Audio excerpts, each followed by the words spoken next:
The phones came out before the slap even landed. 42 floors above downtown Dallas, Texas. Inside the glass-wrapped offices of Vantage Capital Group, one of the most powerful private equity firms in the Southwest. A woman walked through the front doors like she owned the entire city. Her name was Delphine, and she had brought 2 police officers with her. The whole floor went dead quiet.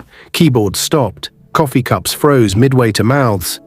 27 employees in tailored blazers and $400 shoes all turned at the exact same moment, like a school of fish that just spotted a shark. Delphine's heels clicked across the marble floor, sharp and deliberate, like she was driving nails into a coffin. Her jaw was set, her eyes were fixed, and her voice, "You think being quiet makes when it you came, innocent?" cut through the air-conditioned office like a blade. "You think being quiet makes you innocent?" She stopped 3 feet from a man sitting calmly at his desk near the window. His name was Corbin. He didn't look up right away. He was finishing a sentence in a document on his screen, like a man who had already decided nothing in this room could shake him. When he finally turned and looked at her, his face was still, not afraid, not angry, just waiting. "He's been stealing company money," Delphine announced, loud enough for every single person in that office to hear. She pointed at him like he was garbage she was about to throw out. Someone gasped, someone else snorted a laugh, then covered their mouth. 3 phones went up immediately. "You know how they say some people are built for stages?" Delphine was performing. She had rehearsed this. You could tell by the way she paused just long enough for the shock to settle before she leaned in close, voice dropping to something sharp and personal. "You thought I'd never find out?" And then her hand moved. Open palm, full force. The crack of it against Corbin's face echoed across the entire floor. The room went absolutely nuclear with phone notifications and whispers and barely stifled laughter. Someone literally said, "Oh my God," out loud. Another person took 3 steps closer, eyes wide, filming everything. And Corbin. He sat there, absorbing it, not flinching, not raising a hand, not saying a single word. He turned his face back slowly, looked at Delphine with those calm, unreadable eyes, and then, like it came from somewhere very deep, very certain, very permanent, a faint smile crossed his lips. Not a happy smile, not a cruel one, a knowing one. One of the 2 officers behind Delphine paused mid-step. His partner reached for the cuffs, but this officer, a lean, sharp-eyed man named Deputy Harlan Tate, went very still. His eyes narrowed, like he'd just seen something that didn't fit. The cuffs clicked onto Corbin's wrists. Corbin stood, straightened his jacket with his cuffed hands as best he could, and leaned close to Delphine's ear. His voice was barely a whisper. It was the quietest thing in the room. "You chose the wrong stage." Corbin Ashby was not the kind of man who walked into rooms and demanded attention. He was 36, medium height, the kind of face that took a minute to notice. But once you did, you couldn't stop looking. He spoke carefully, he listened more than he talked. He drove a 4-year-old Lexus he kept meticulously clean. He had a small apartment in uptown Dallas, good neighborhood, modest unit. That told you exactly what you needed to know. This was a man who could afford more, but chose precision over show. He worked for the FBI's Financial Crimes Unit, embedded undercover inside Vantage Capital Group for the past 22 months. His target was a sprawling money laundering operation. Hedge fund money getting scrubbed through shell companies registered in Nevada, Wyoming, and Delaware, then pumped back into commercial real estate across Texas and Arizona. Conservative estimates put the total at over $400 million. Corbin wasn't flashy. That was his greatest asset. He played the role of a quiet, mid-level analyst. Competent, invisible, thorough. His cover was so clean that 2 of the firm's senior partners had personally recommended him for promotion twice. He had been so good at disappearing inside the role that sometimes on long nights in his apartment, eating cold takeout and reviewing wire transfer logs, he wondered if he'd disappeared a little inside himself too. Then he met Delphine Ashby. He gave her his last name 18 months after that. Here's the thing about Delphine that you need to understand right now. She wasn't a villain from the start. That would be too simple, too clean. Real life doesn't give you villains with warning signs. Real life gives you someone who laughs at your jokes and holds your hand through your worst days and makes you feel like you finally found the person who gets you. Delphine Wren, before she became Delphine Ashby, was 29, brilliantly sharp, endlessly ambitious, and raised in Plano, Texas, by a mother who worked double shifts at a medical office and a father who believed loudly that success was the only language worth speaking. She had fought for every single thing she had. When she met Corbin at a fundraiser for a Dallas arts non-profit, both of them standing near the back, avoiding the crowd, she liked immediately that he wasn't trying to impress her. Most men at events like that one were selling something. Corbin was just standing there, watching people in that quiet, observant way he had. They talked for 2 hours. He didn't lie to her about everything. He told her he worked in financial analysis. He told her it was government-adjacent work. He couldn't tell her more. Not then, not for a long time. And she accepted it with a shrug that said, "I have my own world, I don't need to own yours." For a while, that was enough. Corbin paid for her MBA program at SMU. Quietly, without announcement, just moved the money and said, "Go do what you're built for." When she landed a position at a boutique consulting firm in Highland Park, he took her to dinner in Fort Worth to celebrate, bought a moderately priced bottle of wine, and told her he was proud of her like he truly meant it. He did truly mean it. She moved into his apartment. Then they bought a house together in Richardson. 4 bedrooms, stone driveway, a backyard with a live oak tree that had been there longer than either of them had been alive. What Corbin didn't know was that somewhere in that second year of marriage, Delphine had started measuring him differently. She was moving fast in her career. Her consulting firm was pulling in major clients. She was at dinners with CEOs and politicians and people whose names you saw on buildings. And every time she came home, there was Corbin. Quiet, calm, still driving that same Lexus, still working a job he couldn't fully explain, never flashy, never loud. She started to mistake his stillness for smallness. His name was Royce Calloway, Senior Managing Director at Vantage Capital Group, the kind of man who wore a watch that cost more than a car and made sure you noticed. He was 43, handsome in an engineered way, with teeth too white and hair too perfect, and a laugh that was always just a half-second too delayed. Like he calculated everything, including when to appear amused. Royce had been Corbin's primary target for 19 months. He had also, over the past 6 months, become Delphine's problem. It started professionally. Her firm was brought in on a consulting contract for Vantage. Royce was her point of contact. He was charming in the precise, surgical way that men like him practice. He complimented her work publicly. He invited her to the right dinners. He made her feel, carefully, deliberately, over a series of weeks, like she was operating at a level her husband simply wasn't built for. Then one evening in the private dining room of a Turtle Creek restaurant, over a glass of something that cost $200, Royce leaned across the table and said something that changed everything. "Quiet men hide the darkest secrets," he said softly, like it was a gift he was giving her. "I've been looking into some things at the firm. You should see what I found." He slid a folder across the white tablecloth. Inside, documents. Financial records, transfer logs, all carefully labeled, all pointing at Corbin Ashby. Showing a paper trail of funds being quietly redirected, accounts being manipulated, money moved in patterns that looked, to an untrained eye, exactly like embezzlement. The documents were forged. Meticulously, professionally forged. But Delphine didn't know that. And here's the question that should hit you right now.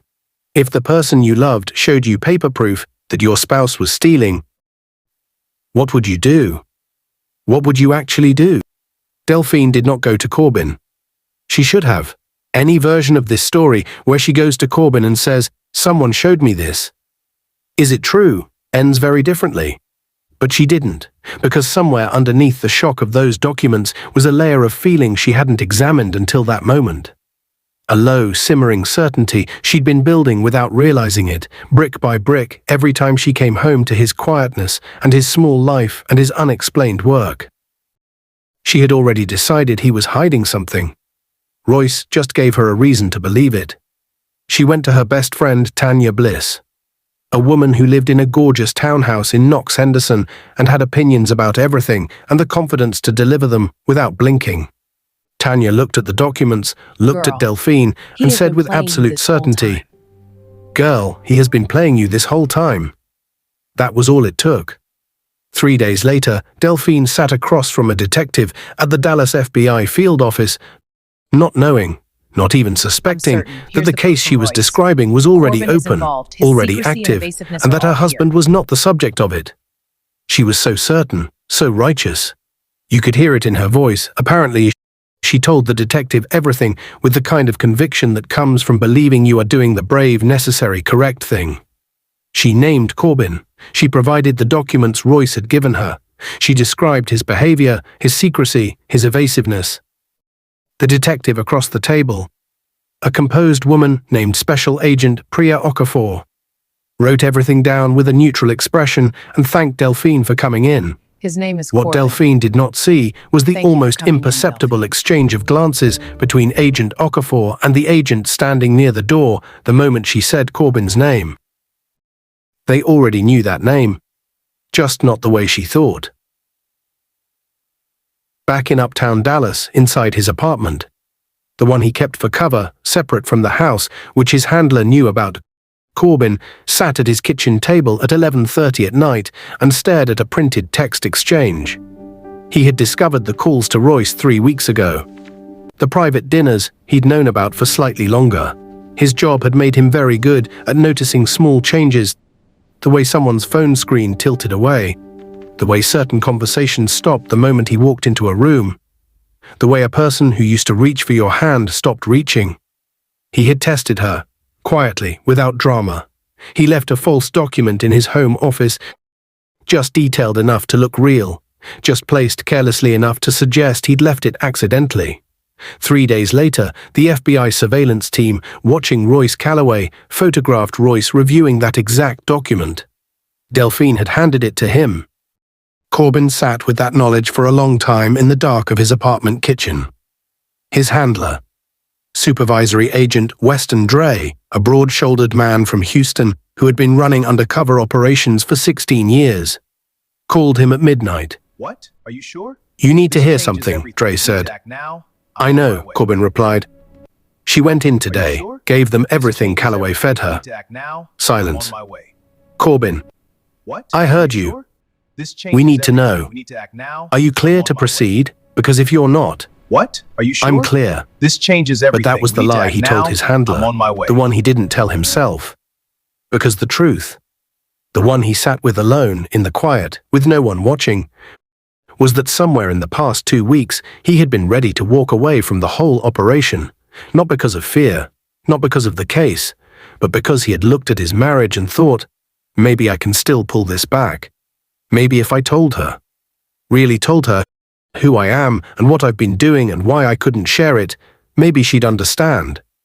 He had drafted a letter to Dre requesting early extraction, had it on his laptop, unsent, for 4 days.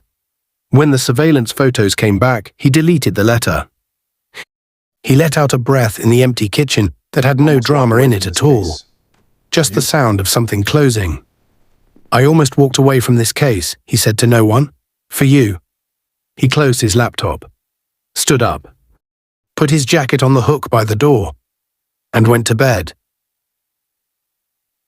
The day Delphine chose was a Tuesday. Vantage Capital Group's main floor, full staff, market hours, maximum audience. She had coordinated with 2 officers from the Dallas Police Department, officers who had received a formal request through channels that had been, Royce assured her, all properly filed. What she didn't know was that those officers were operating on incomplete information, fed through a chain that Royce's lawyers had carefully constructed to look legitimate.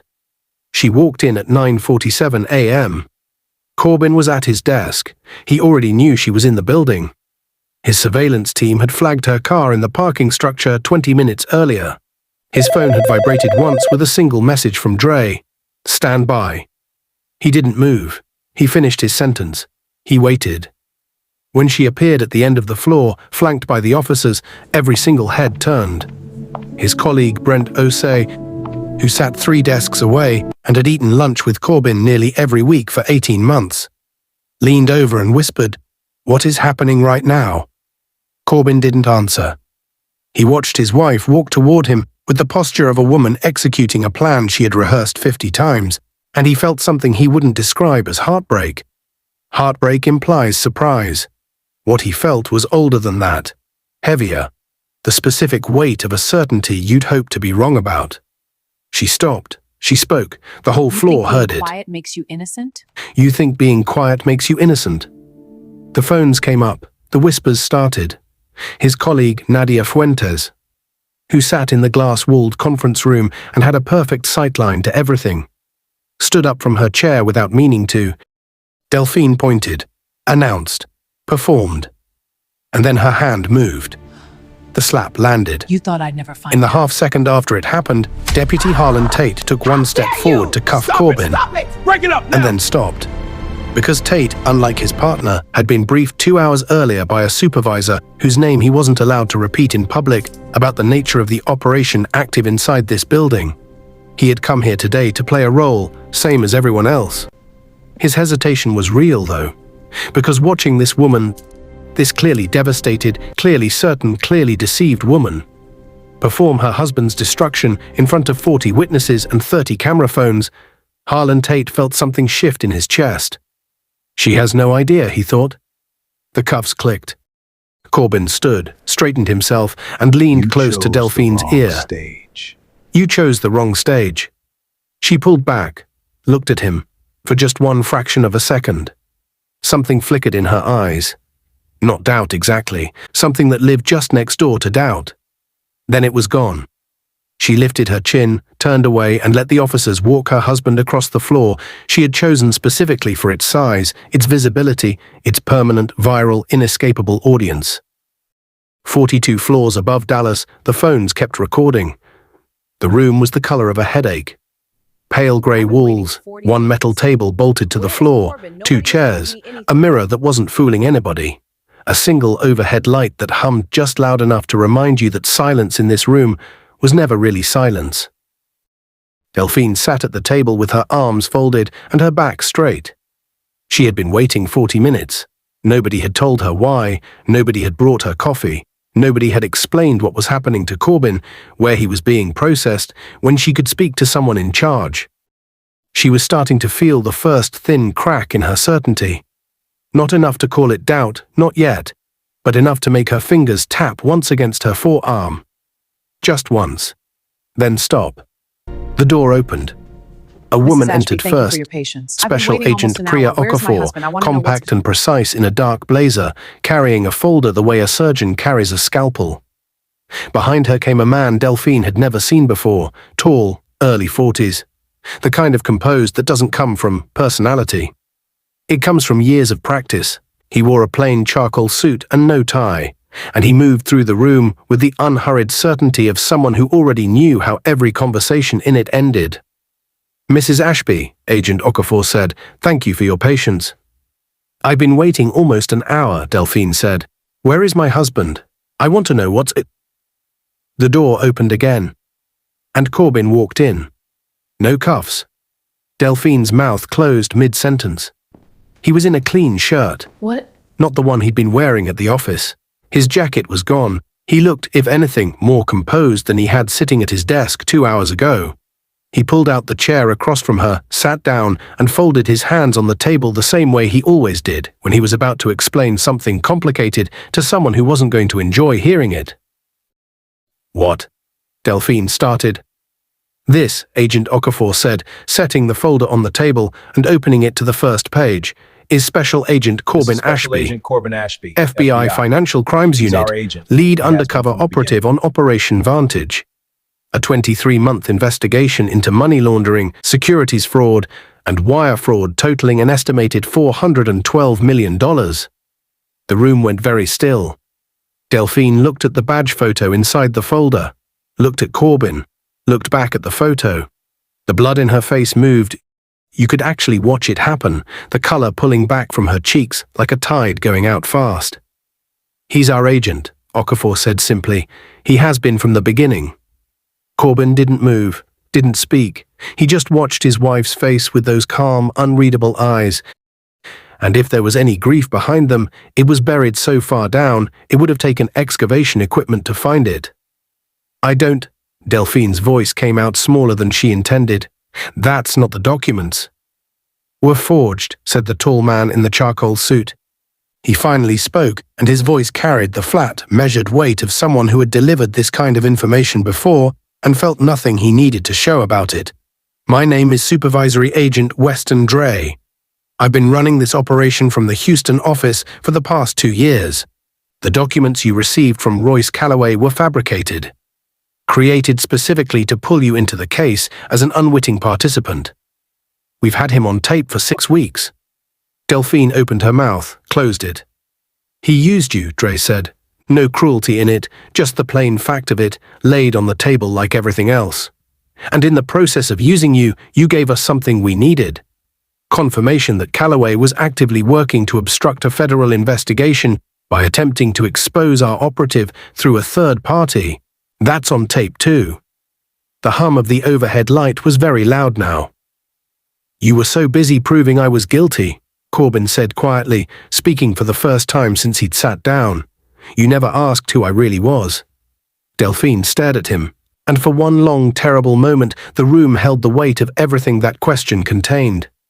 Not just the case, not just the operation, but 2 years of marriage, of dinners and arguments and silences, and a stone driveway in Richardson, and a backyard live oak tree, and a woman who had looked at her husband's quietness and decided it was weakness. Corbin, we're going to need your full cooperation, Agent Okafor said, redirecting with professional precision. Given your documented contact with Calloway and your involvement in filing a report against an active federal agent, we need to establish the full timeline of your interactions. Am I? Delphine's voice cracked on the first syllable. She tried again. Am I being charged? Dre and Okafor exchanged the briefest look. That depends entirely on what the next few hours look like, Dre said. Can I talk to you for a second? Because I need you to understand what just happened in that room. This woman walked into a federal building thinking she was the hero, thinking she was the brave one. She had the righteous anger, and she had been a piece on someone else's board the entire time. Have you ever been absolutely certain you were right and found out you were the last person to know you were wrong? That feeling has a specific kind of weight to it, and it's about to get heavier. The overhead camera angle had not moved. Same floor, same cold glass, same 42 stories above Dallas with the afternoon sun turning the windows into mirrors. But the center of the frame had changed. Where Corbin had been sitting that morning, calm, cuffed, absorbing a slap in front of 30 phones. There was now a different figure standing under the fluorescent lights. Royce Calloway. He had been escorted in through the same front doors Delphine had used 6 hours earlier, flanked by 4 federal agents, and the symmetry of it was so precise it felt almost like something had been designed. Because it had, Corbin's team had timed the public arrest deliberately. Same floor, same hour of peak staff presence, same overhead visibility. The same stage, new lead. Royce's entrance had none of Delphine's theatrical energy. He moved like a man whose wiring had been cut. Still upright, still in his $3,000 suit, but the certainty was gone. His eyes moved too fast, scanning the room, trying to calculate something he no longer had the data for. His colleagues, the same ones who had filmed Corbin's arrest with barely concealed delight, now stood frozen in an entirely different kind of silence. Nadia Fuentes had both hands pressed flat on her conference room table, staring through the glass wall. Brent Osei was standing with his phone in his hand, not recording, just holding it. Like he'd forgotten what it was for. Corbin walked in behind the agents. No cuffs on him, just that same charcoal jacket, those same quiet eyes. He stopped near the center of the floor, and every single person in that room did the specific recalculation that happens when you realize the person you underestimated was the one running the game. The evidence presentation was not subtle. A rolling screen dropped from the ceiling. The kind Vantage used for board presentations, usually showing quarterly returns and portfolio breakdowns. Today it showed wire transfer maps, shell company registrations, transaction logs spanning 4 years across Nevada, Wyoming, Delaware, and 3 offshore accounts, audio clips of Royce on the phone discussing the forged documents, naming Delphine explicitly. And then, the one that made the room completely stop breathing, an audio clip from a dinner in Turtle Creek. Royce's voice, unhurried, confident, still carrying the same smooth energy he'd had the night he handed Delphine that folder. She trusted me more than her own husband. The words went into the room and stayed there. Agent Okafor was watching from the edge of the floor. She had run 17 operations in 11 years. She had seen a lot of men realize the walls were closing. Most of them got loud, some got theatrical. A few tried to negotiate while still standing in front of witnesses. Royce Calloway went completely still. That was how she knew it was over for him. The ones who go still have done the math. His lawyer, a sharp-featured man named Garrett Fenn, who had been Royce's legal armor for a decade, stepped forward and immediately began the process of damage control. But damage control has a prerequisite, and that prerequisite is the presence of something worth controlling. The audio alone had eliminated that possibility. The formal charges read: conspiracy to commit wire fraud, obstruction of a federal investigation, falsification of evidence, and money laundering across 4 states. When they walked Royce Calloway toward the elevator, 2 of his junior analysts, men who had called him brilliant in this same room 6 months ago, turned their backs. Not dramatically, not loudly. They just turned around, went back to their desks, and started typing. That was the sound of a reputation ending. Back on the floor, after the agents and Royce and the rolling evidence screen were gone, the room had that specific hollow feeling of a place where something permanent had just happened. Corbin stood near the window. His colleagues came to him one by one. Some with words, some just with the kind of look that tries to apologize without having the full vocabulary for it. Nadia Fuentes touched his arm briefly and said, "I had no idea." Brent Osei shook his hand for a long time without saying anything, which was somehow more honest. Their earlier whispers, the barely stifled laughs, the phones zoomed in on his face during the slap, sat between them and him like something they couldn't pick up and put away. He didn't make it easier for them. He didn't say it's fine or you didn't know. He just nodded, received what they offered, let the rest of it stay exactly where it was. He walked to the window and looked out over Dallas. 42 floors down, the city moved the way it always moved.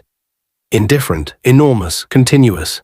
The kind of city that has watched 10,000 private disasters from that height and kept going regardless. He thought about the house in Richardson, the live oak tree in the backyard, a Sunday 2 years ago when Delphine had fallen asleep on the couch with her MBA textbooks spread across her lap, and he'd sat nearby reading, not wanting to wake her, thinking quietly that this, just this, the ordinary stillness of it, was something worth keeping. He let that thought come, then he let it go. The lobby of Vantage Capital Group at the end of a workday was usually a steady stream of blazers and laptop bags, and people checking phones before they stepped into the parking structure. Today, most of the staff had left early. The marble floor was mostly empty. The front doors were still glass. The afternoon light came through at a long angle, making the entrance look like the set of something. Delphine was standing near the entrance. She had been there for 11 minutes. Her blazer was on, but something about the way she was wearing it had changed. Like it no longer quite belonged to her. Her makeup had not survived the afternoon. Her posture, which had been straight and certain and armored when she'd walked in that morning, now had a quality like a structure that had lost its load-bearing wall. Still standing, technically, but not the way it was designed to. She had cooperated fully with the agents. She had answered every question. She had handed over every message, every document, every dinner receipt. In exchange for her full cooperation and the documented confirmation that she had been manipulated rather than complicit from the start, Agent Okafor had told her that formal charges against her were unlikely, but that her employment advantage was terminated effective immediately, given the nature of the investigation and her involvement with a suspect. In 3 hours, she had gone from the woman who walked in to destroy her husband to a woman who no longer had a job, a marriage, or a version of herself she recognized. She heard his footsteps before she saw him. The sound of them was familiar in the specific way that only 2 years of living with someone can make a sound familiar. The particular rhythm, the weight of it, the pace that never rushed. Corbin came through the inner doors, jacket back on, badge clipped at his side now, visible, not hidden anymore. He looked exactly the way he had looked that morning, minus the cuffs. Composed, unhurried, self-contained. He crossed the lobby toward the exit. Delphine's voice came out low, scraped out, like it had traveled a long way to get there. I was wrong. It was 2 words, but they carried the full weight of everything she hadn't said in the 2 years before them. Every time she'd turned away from his quietness and called it failure, every time she'd let Royce's voice replace her own judgment, every time she'd chosen the version of Corbin that was easier to dismiss over the version that was actually standing in front of her. Corbin didn't pause, didn't turn, didn't answer. He pushed through the glass doors and walked out into the Dallas afternoon. Past the exact spot on the marble floor where she had slapped him 7 hours ago, past the place where the phones had recorded everything, out into the city that had watched and was still watching and would, for a very long time, remember. The doors closed behind him. Delphine stood alone in the empty lobby, on the floor near the security desk, left behind in the chaos of the afternoon. 3 phones lay abandoned, screens still lit. Still recording.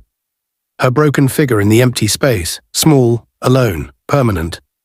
The overhead camera, unblinking, held the frame. Some mistakes don't destroy love. They reveal it was already gone. Operation Vantage closed with 17 federal indictments. Royce Calloway entered a plea agreement that still carried a mandatory 12-year sentence. His legal team, including Garrett Fenn, who had problems of his own by then, spent the following year trying to reduce it. They didn't succeed. 4 other senior partners at Vantage Capital Group were named as co-conspirators. 2 of them had sat on that same floor the morning of the arrest, watching Delphine perform, with their own phones in their pockets and their own guilt behind their eyes. Corbin Ashby received a commendation from the director's office. He took 2 weeks of leave, the first real time off he'd taken in over 3 years, and drove to Marfa, Texas, alone and sat in the desert quiet for longer than most people could stand. He said later that it was the first time in 2 years he didn't have to be anyone other than himself. Delphine relocated to Austin. She started over. Smaller, slower, with the specific carefulness of someone who has learned the hard way what it costs to confuse someone's silence with their ceiling. She never reached out to Corbin again. That was the one dignified thing she gave him. The space to close the door from his side.